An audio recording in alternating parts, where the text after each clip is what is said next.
ایک انسان وہ ہے کہ جو بنیادی طور پر جذبات سے فیصلہ کرتا ہے. آپ اس کے جذبات کو اپیل کر لیجئے، وہ آپ کی بات مان لے گا. ایک آدمی وہ ہے کہ جو پہلے بات کو سمجھنا چاہتا ہے کہ میری عقل بھی اس بات کو تسلیم کرتی ہے کہ نہیں. بس یہ ڈسٹنکشن ہے. جو شخص چاہتا ہے کہ پہلے سمجھوں پھر مانوں، وہ انٹلیکچوئل ہے، چاہے ان پڑھ ہو. An absolutely illiterate person can be an intellectual and a PhD can be a جذباتی آدمی. PhD ہونے سے کیا ہوتا ہے؟ ایموشنل ہو سکتا ہے. PhD تو اس نے کی ہے کیمسٹری میں کی ہے، کسی اور میں کی ہے، بہت دیر تک بیٹھا رہا ہے بیچارہ، اور وہ بہت سے اسٹیٹسٹکس جمع کی ہیں، ڈیٹا فراہم کیا، اس کے اوپر کوئی ایک پیپر لکھ دیا، PhD ہو گئی. ضروری نہیں کہ PhD اس کے اندر کامن سینس بھی ہو.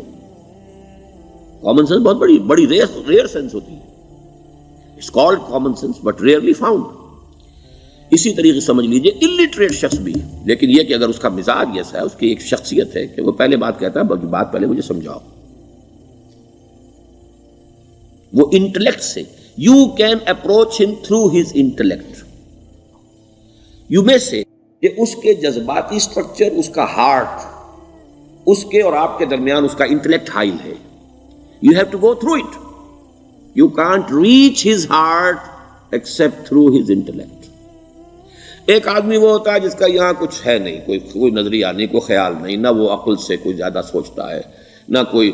آپ نے اس کے اچھی بات کہی، اس کے دل میں اتر گئی. از دل خیزت بر دل ریزت. خلوص کے ساتھ آپ نے ایک بات کہی، بات اچھی تھی، اس کی فطرت نیک تھی، اس نیک فطرت اس بات جا کے اپیل کر گئی.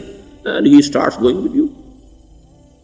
میں نے تبلیغی جماعت کا اور ان تحریکوں کا جہاں تقابل کیا ہے کہ تبلیغی جماعت کی جو اپیل ہے ایموشنل ہے، انٹلیکچوئل نہیں ہے.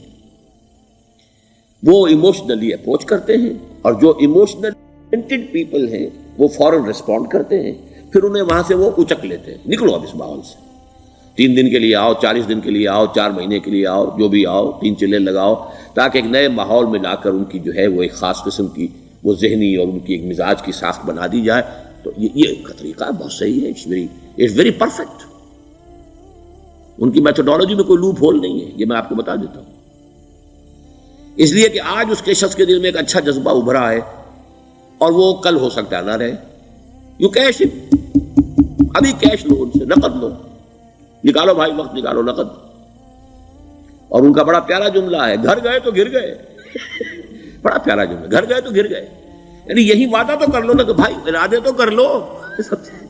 بڑا پیارا انداز ہے یہ، بھائی ارادے تو کر لو. وہ ارادہ کر لیا تو آپ ایک وعدے کی وجہ سے بند گئے. اب یہ کہ اچھا بھائی چلو نکلو، اب نکل گئے تو پھر تو ان کے قابو میں آئی گئے. اب آپ انہوں نے 24 گھنٹے وہ آپ کو جو ہے اس میں رکھنا ہے کہ وہ آپ اپنی ساری سوچ وہ سب کی سب جو ہے وہ سب جاتی رہے گی. تو یہ اپنی جگہ پر it's a very perfect methodology, لیکن اس کی اپیل لمیٹڈ ہے to emotional people, not to intellectuals. ہاں ان میں ہیں پروفیسرز ہیں، یہ ہیں ڈاکٹرز ہیں، لیکن وہ ضروری نہیں کہ انٹلیکچوئل ہو. پروفیشنل ہے، ان کا ایک اپنا ایک سمجھ ہے، اس میں کام کرتے ہیں. تو یہ جو ایٹیچیوڈ ہے کہ ذہن کے راستے سے اپروچ کرنا، اسی لیے قرآن کی اپیل کیا ہے؟ افلا تعقلون، افلا یعقلون، افلا تذکرون. ساری باتیں عقل سے کہا. ابھی میں نے جیسا کہ آپ کو بتایا، قرآن تو یہ کہتا ہے کہ بغیر یا تو عقل سے بات مانی جائے گی، اور یا قرآن کی بات مانی جائے گی، یا رسول کی بات مانی جائے گی. العلم علمان ولا تخف ما ليس لك به علم ان السمع والبصر والفؤاد كل اولئك كان عنه مسؤولا. کسی ایسی چیز کی پیروی نہ کرو جس کے لیے تمہارے پاس علم نہیں. علم دو ہے، یا آپ کو اپنے حواس کے ذریعے سے علم حاصل ہوا ہے، عقل سے حاصل ہوا ہے، اور یا پھر یہ کہ وہی سے حاصل.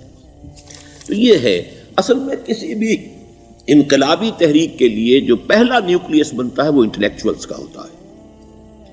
پھر یہ کہ وہ چیز جو ہے عام لوگوں کے اندر بھی نیچے اترتی ہے. اس کے بعد جو فائنل سٹیج ہوتی ہے اس میں تو آپ کو عوام کو موٹیویٹ کرنا پڑے گا. اب وہ وہاں انٹلیکچوئل اپیل نہیں چلے گی، وہاں پھر ایموشنل اپیل چلے گی. لیکن وہ کب چلے گی؟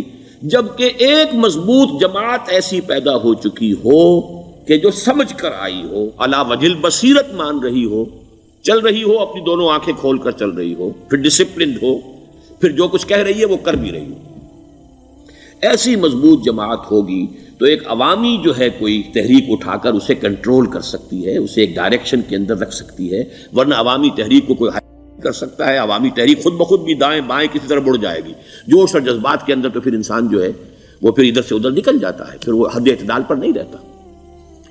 اس کو کنٹرول کرنے کے لیے جیسے ریڑھ کی ہڈی ہے انسان کے جسم میں، وہ جب تک کھڑی ہے میرا پورا پوسچر کھڑا ہے، اگر اس میں سے کوئی ایک منکا بیٹھ گیا تو کوب نکل آئے گی انسان کی۔ تو وہ ریڑھ کی ہڈی جو ہے وہ جماعت ہے، انقلابی جماعت، جو کہ اسلامی انقلاب میں حزب اللہ، جو ہم تنظیم اسلامی کے تحت کوشش کر رہے ہیں بنانے کی، اور یہ کہ اس کے لیے انٹلیکچوئل اپروچ کے لیے یہ سارا معاملہ ہے کہ جو اسلام کی نشأت ثانیہ سے شروع ہوا، اور یہ سارا کام جو اب ہو رہا ہے، آپ سے بات ہو رہی ہے، آپ کو سمجھانے کی کوشش ہو رہی ہے کہ دین کو سمجھیے کہ دین ہے کیا، اس کا ہدف کیا ہے، اس کا بیسس کیا ہے، اس میں پرائرٹیز کیا ہیں، یہ ساری چیزیں کہ سمجھ سے آئیں آپ کے اندر، پھر آپ سمجھ کر اس شے کو قبول کریں، یہ ہماری پرائرٹی ہے۔ ہم آپ کو ایموشنلی موٹیویٹ کر کے حرکت میں نہیں لانا چاہتے، وہ سٹیج آئے گی، جب آئے گی، اگر وہ مضبوط جماعت پہلے تیار ہو جائے تو پھر وہ سٹیج آئے گی، پھر عوام کو موٹیویٹ کریں گے۔ اور اس وقت میں سمجھتا ہوں کہ اگر کوئی ایسی شکل ہمارے ذریعے سے اللہ نے پیدا کر دی تو مجھے یقین ہے کہ تبلیغی جماعت کے لوگوں کی بہت بڑی تعداد جو ہے کھنچ کر آ جائے گی، جیسے ویکیوم میں کوئی چیز کھنچ جاتی ہے۔ لیکن جبکہ انہیں معلوم ہو جائے کہ ہاں دین ہے واقعتاً، یہ کوئی اقتدار کی جنگ نہیں ہے، یہ کوئی اور مسئلہ نہیں ہے، کوئی اس میں شک و شبے سے بالا تر بات نہیں ہے، خالص دین کا مسئلہ ہے، اور اس کے اوپر کوئی تحریک شروع ہوئی تو پھر وہ نکل آئیں گے لوگ۔ حضور کے زمانے میں بھی سمجھ لیجیے، جیسا کہ میں نے کہا، الٹریٹ ہونا اور بات ہے، لیکن یہ کہ انٹلیکچوئل جو ہے وہ اسٹرکچر آف پرسنالٹی ہوتا ہے، انٹلیکچوئل یا ایموشنل۔ یہاں پر ایک جملہ ذرا نوٹ کر لیجیے اگر آپ کے علم میں نہ ہو، جبران، خلیل جبران جو ہے یہ ایک عیسائی مصنف تھا، عرب لبنان کا، لیکن بہت بڑا ادیب تھا، تو اس کا ایک جملہ ہے، عقل سے روشنی حاصل کرو لیکن جذبے کے تحت حرکت کرو۔ یعنی عقل سے روشنی حاصل کرو، جانا کدھر ہے، منزل کیا ہے، ہدف کیا ہے، یہ عقل سے طے کرو، یہ جذبات میں طے نہ کرو، یہ تو غلط ہو جائے گا، ڈائریکشن غلط ہو جائے گی۔ لیکن جب طے کر لیا، عقل سے پہچان لیا، دس از دی آئیڈیل، دس از دی گول، یہ میرا مقصود ہے، اب عقل کو ذرا ایک طرف رکھ دو۔ اگر عقل کو رکھا یہ چلنے ہی نہیں دے گی، یہ کہے گی کہ ذرا سوچو تو صحیح، بیوی بچے ہیں، یہ ہے، گھر بار ہے، یہ عقل تو پھر یہ سکھائے گی۔ عقل کے معنی باندھنے کے ہیں، یہ معلوم ہے آپ، عقل کے معنی باندھنا۔ اقال جو یہ عرب لوگ اپنے سر کے اوپر یہ لگتے ہیں، اقال، یہ کیا تھا اصل میں؟ یہ عرب بدو جب ہوتا تھا، بدو، وہ اپنے سر پر ایک رسی باندھ لیتا تھا کہ جہاں کہیں وہ اونٹ سے اترے گا وہ رسی اپنے سر پر سے کھولے گا اور اونٹ کا گھٹنا اس سے باندھ دے گا۔ ایک گھٹنا باندھ دیتا تھا تاکہ اب یہ اونٹ دوڑنے کے قابل نہیں رہا، 3 پاؤں سے اچک اچک کر، ادھر سے کوئی کیکر کا درخت ہے کچھ کھا لے گا، کہیں اور چلا جائے گا، دوڑ تو نہیں سکتا۔ اس رسی کو وہ اقال کہتے تھے۔ اب جب اس نے پھر چلنا ہے، سفر شروع کرنا ہے، وہ رسی اونٹ کے گھٹنے پر سے کھولی اور اپنے سر پر باندھ لی، یہ اقال تھا، جو اب یہ سنہری اقال باندھے پھرتے ہیں بادشاہ لوگ۔ That is the basis of their اقال۔ اسی لیے حدیث آتی ہے کہ ایک بدو، ایک عرب باہر سے آئے، اونٹنی کو انہوں نے بغیر باندھے، وہ مسجد نبوی سے باہر حضور نے دیکھا کہ وہ اونٹنی کو انہوں نے باندھا نہیں، اس کا گھٹنا، اور وہ چلے آئے۔ حضور نے پوچھا کہ تم نے اونٹنی کا گھٹنا کیوں نہیں باندھا؟ انہوں نے عرض کیا کہ میں نے اللہ پر توکل کیا۔ تو حضور نے فرمایا یہ غلط ہے، اعقلھا ثم توکل، پہلے اس کو باندھ دو پھر توکل کرو۔ اسباب اور وسائل و ذرائع کا استعمال یہ تم پر لازم ہے، لیکن توکل اس پر نہ کرو، توکل اللہ پر۔ یہ ہے بیسک جو یعنی بیلنسڈ رائے ہے کہ آپ ایسے بالکل اسباب سے مستغنی ہو جائیں تب بھی غلط بات ہے، آپ you do what ever you can do, لیکن یہ کہ اس کے بعد یہ نہ سمجھو کہ میرے اس کرنے سے کچھ ہو جائے گا، یہ میرے وسائل اور ذرائع سے کوئی نتائج نکل آئیں گے، نتیجہ اللہ کے ہاتھ میں۔ تو اعقلھا ثم توکل، یہ اعقل، عقل کے معنی باندھنا، پہلے باندھو اس کو۔ تو اگر چلنے میں تو عقل کو ایک طرف رکھ دو، بے خطر کود پڑا آتش نمرود میں عشق، عقل ہے محو تماشائے لبے بام ابھی۔